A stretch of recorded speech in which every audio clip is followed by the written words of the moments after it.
What's up, everybody? New episode of Hang 10. Not sure what episode it is. I believe I want to say we're at episode 12.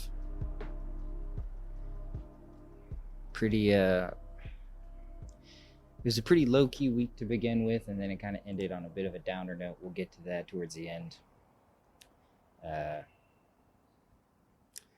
To do a recap, important news. I guess not so important news, depending on who you are. Sidebar note: this is the last episode that will be recorded on my phone. If you're in the know, then you know that I've had some laptop issues. That's currently being repaired. Should be back on Monday, so apologies for the sound quality. It is what it is. If you fuck with it, cool. If not, then fuck off. John Jones vacated the light heavyweight title this week, opening up a giant gap in the light heavyweight division. As a result, in the coming weeks, Dominic Reyes and Jan Blachowicz will fight for the light heavyweight title.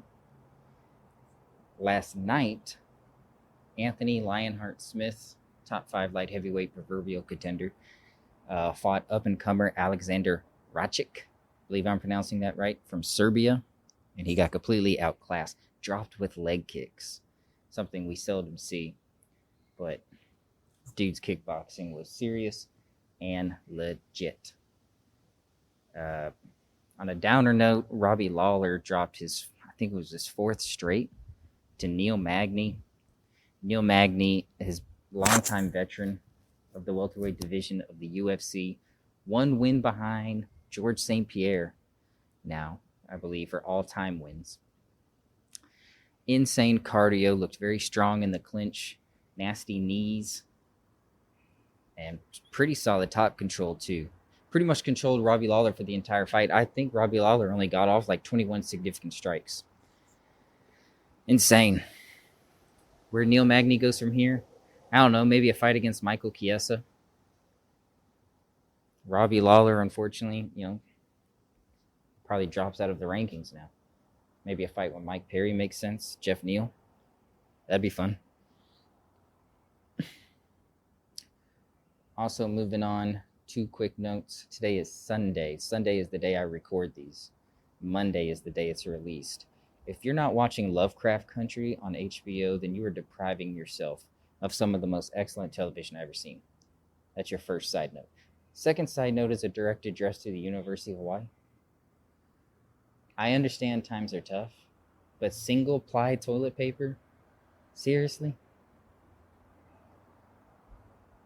You assholes. Have some consideration for our assholes. Double ply. Please. Moving onward, probably was the news of the week, unfortunately.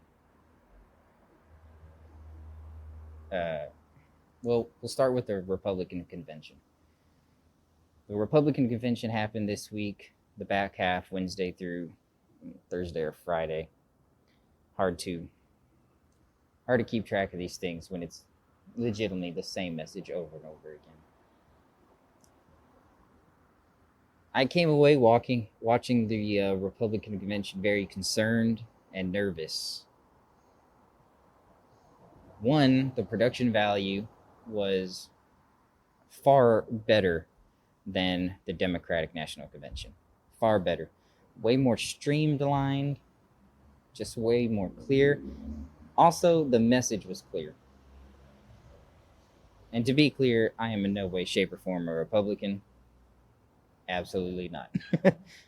But, you got to watch these things. You got to know how the opposite team is playing. You got to do your tape work. And I don't know, man. I got a very bizarre feeling in my gut that the Republicans might take this election again. And that's unfortunate to say, but I just got a feeling. I saw a recent recent poll. I want to say it was CNBC, but don't quote me. I saw the recent poll showing that that public support for the protests have gone down, as well as public support for Black Lives Matter has gone down. These signs do not bode well. Considering the turnout in just voting in general, the demographics of who usually turns out, the age demographics that is, does not bode well. And unfortunately, I got a feeling that we're going to have 4 more years, hopefully 4. Hopefully it doesn't turn into an unprecedented 12 or something like that. 4 more years of Republican rule is my sneaking suspicion. And I don't want to harp on it too much because, Jesus Christ, I don't want to get depressed on a beautiful Sunday with these trade winds blowing in, giving some cool comfort. Final bit of news is, I'm sure everyone is aware, unless you've been living under a rock, Chadwick Bozeman, also commonly known as, T'Challa, King T'Challa, Black Panther, son of T'Chaka, passed away on Friday at the age of 43 due to colon cancer. I'm not gonna get into the ending because I don't truly believe it is the ending for Chadwick Boseman. Wherever he is, I'm sure there's white shores and a far distant green land, and he is being welcomed with open arms by his ancestors. But just to focus on his filmography, it's an outstanding one. The first picture that I saw Chadwick Boseman in was a film that's not really well known. It was called The Express, and it focused on a running back for the Cleveland Browns. I want to say his name was Ernie Davis. It was came out in 2010, 2011. From there, Jackie Robinson, James Brown, Thurgood Marshall, and of course, 2016, he debuts as T'Challa, Black Panther, in Captain America: Civil War. 2018, Black Panther itself comes out. $1 billion franchise. Historical. Immensely significant. It was a movie that Kevin Feige had been fighting for some time.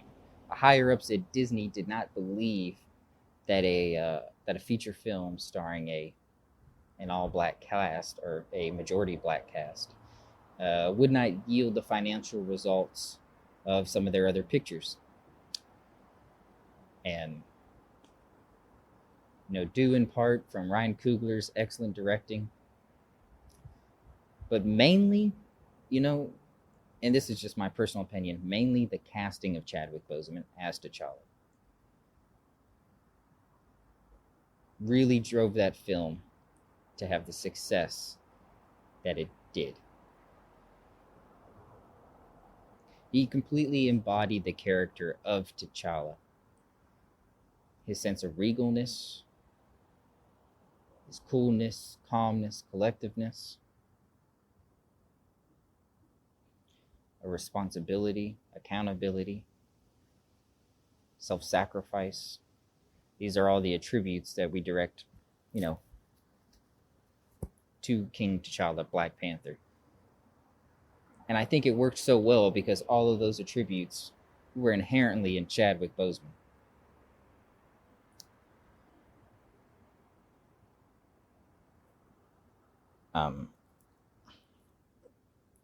What a beautiful, immense career, over a decade, that he has left us with. I do not reckon we shall see his like again. Difficult to comprehend in this year that we've lost so many countless lives to the coronavirus needlessly. Lost the Black Mamba, and and now Chadwick Boseman, the Black Panther.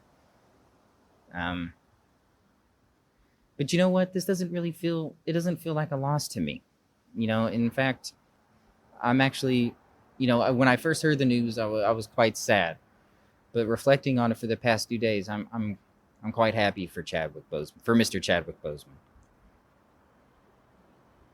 You know, he is beyond the veil now, and in the company of other great men. There's we're hitting the 10-minute mark. Keep things short because of the audio quality, obviously. But there's a quote that I thought about a lot this weekend. Considering all of the craziness that has happened this year, and it's from one of my favorite films and also one of my favorite books, Lord of the Rings: The Fellowship of the Ring.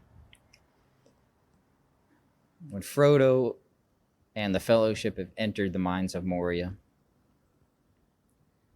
and Frodo is lamenting. He says, I wish it need not have happened in my time.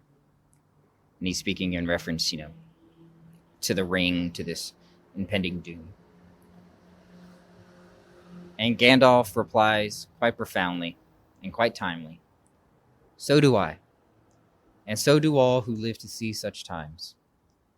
But that is not for them to decide. All we have to decide is what to do with the time that is given us.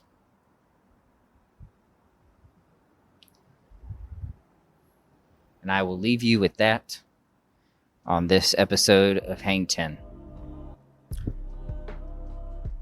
Try to find your purpose in this life, as Chadwick Boseman eloquently explained to the Howard graduating class in his commencement speech. Find your purpose, and happiness will follow. Thank you all. God bless, and I shall see you in a week.